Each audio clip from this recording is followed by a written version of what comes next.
Hello friends, it's Kristie Marcotte. I hope everybody's ready for a brand new card challenge. I'm using an older Love from Lizi kit. I believe this was from October 2019. So I still had some leftovers in there. I thought it'd be perfect to pull out some of these pattern papers. So I have 4 different pattern papers. They have a polka dot on one side and then they're solid on the other. And then I'm using a reverse confetti die. This is called Tall Triangles, and it cuts out all of these individual triangles that nest together. I've already gone ahead and cut out the other 3 papers, but now I'll do the green. So this is what it looks like after you've run it through your die cut machine. You can just separate all of these individual pieces. So I have it in the red, the pink, and then also the yellow. The card challenge for this week is to create your own background. So you could use dies, that's what I'm doing here. You could use stamps, you could do some inking. There's so many different options. I just want to see something besides a sheet of pattern paper as your background. When I was trying to figure out a pattern to place all of these triangles, I thought I'll just use the 4 smallest sizes. So I put the other ones all off to the side. And then I'm laying some of them on the left-hand side of the card, trying to put them in somewhat of a rainbow order. Not sure red, then pink, yellow, and green is really rainbow order, but I thought that worked fine. As I was placing them on the cardstock, I realized this wasn't going to work. The pieces were way too small. So I did pull in some of the larger pieces. And then I also decided I want more of a gap between each of the colors. And I'm trying to work on this right hand side. I wasn't sure if I like having the pink and the yellow overlapping. So I did set it all aside, kind of stared at for a little bit, turned the camera off, and then pulled in some of the larger pieces. And then the design started coming together. So I'm just alternating different size triangles since a lot of it's going to hang off of the edge. They don't always have to be that exact size. So I think at this point I'm finally satisfied with the overall look, so I can start gluing this in place. And I did speed up this portion quite a bit since you don't really need to see me gluing everything down. This takes quite a while. I did end up getting a lot of glue on my mat, so I had to scrub that off later. And as I was gluing all of these pieces down, I noticed I didn't stick with that same order of colors. Right hand side, I shouldn't have had the pink and then red and then yellow, but I think it still turned out just fine. Once I have those all glued in place, I just flipped over the paper and used my scissors and trimmed off all of the extras so that those pieces are flush to the edge. And then I'll add this panel onto some red cardstock, add some ATG on the back and adhere it to a card base. And then I can start working on the sentiment.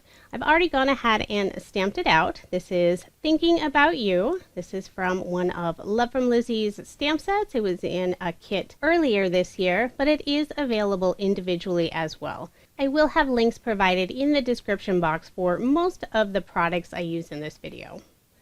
I'm going to go ahead and pop up this sentiment. Just use some foam dimensional tape. And then I dug around in my craft room for some enamel dots. I've had these around for years and years, not even sure any of them are available anymore. I just selected a few of the colors, just some red and yellow. And with those leftover cutouts from the triangles, I was able to make 3 cards. Now moving on to my second card. I'm using one of Concord and Ninth's Turnabout stamps. This is the Blooms Turnabout. I feel like I'm a little behind. I know the Turnabouts have been around for quite a while, but I didn't purchase any until after I went to Creativation, and it was there that I first tried one of their Turnabouts, and I love them.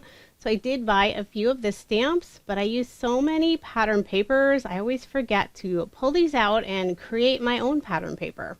With my challenge this week, it was the perfect time to pull these out. I won't go into a lot of detail how to use the Turnabouts. You can always just do a search on YouTube. One of the most important parts is the Turnabout jig. It has 4 numbers, 1 in each corner, and that is what you're going to turn rather than your stamp. There's a template that's included with the stamp so you can get it placed correctly in your Misti.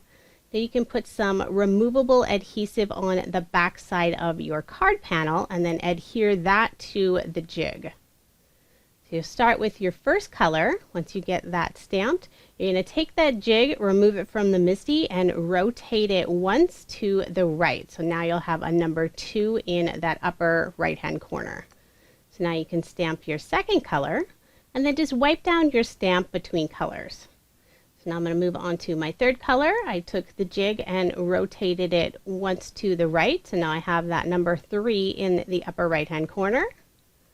And now I'll do my final color. So I rotated the jig one more time. So now I have a 4 in that upper right hand corner. I'll just wipe down my stamp and now remove this piece from the jig.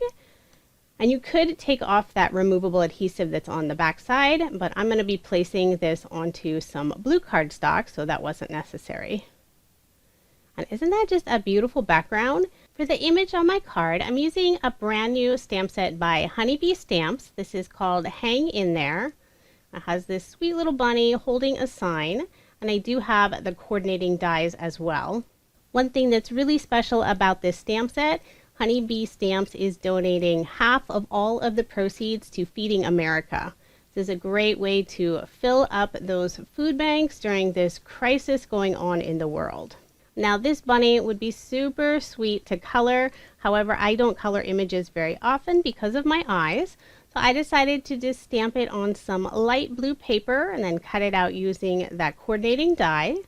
And then I stamped the sign on just a light gray paper. And then I stamped the paws separately and cut those out using the coordinating dies. That way the sign doesn't have gray paws, it has the blue paws. And then I'm adding some thin foam squares to the back of the bunny.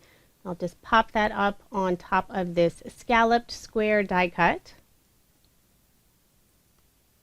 That way it really stands out against the background. If I put that bunny on that floral paper, it would have been lost. So before I go any further, I'm going to put my card front onto a card base. And then I decided I wanted to pop up this whole square image as well. So I'm just putting some regular foam dimension on the back side. I was getting ready to adhere it to the card, but I felt like it needed to be anchored. So I pulled out some of Love from Lizi's peel-off stickers. This is the straight style. It's a little wider than her pinstripe since all of the pieces are the same width. They're about 1/8 of an inch. I'm using some of the teal mirror and also some silver glitter. I used 2 of the teal mirror and then the silver in the middle. I could have used just a strip of cardstock, but I like to use Lizi's peel-offs whenever possible. And now to finish off the card, I'm going to add some of these clear bubbles by Studio Katia. Just put some glue down onto my card and then pick them up using their embellishment wand. I love this. It picks up all of those small pieces so easily. And then once you place it on the glue, it releases. So that's really nice. Put a couple more of them up by the bunny. And even though there isn't any pink on this card, I felt like the bunny needed a little pink nose. So I'm using some Nuvo crystal drops in the shimmering rose color. Just kind of wiping away the extra with some scrap paper. And there is my finished card, and I just love how this one turned out.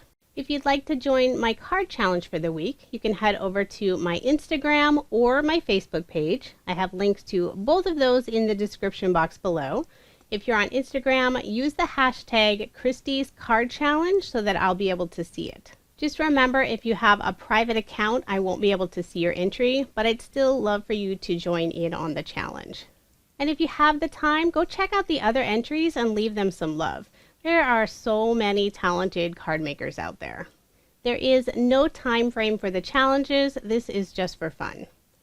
Thank you so much for watching, and I hope you have a wonderful day.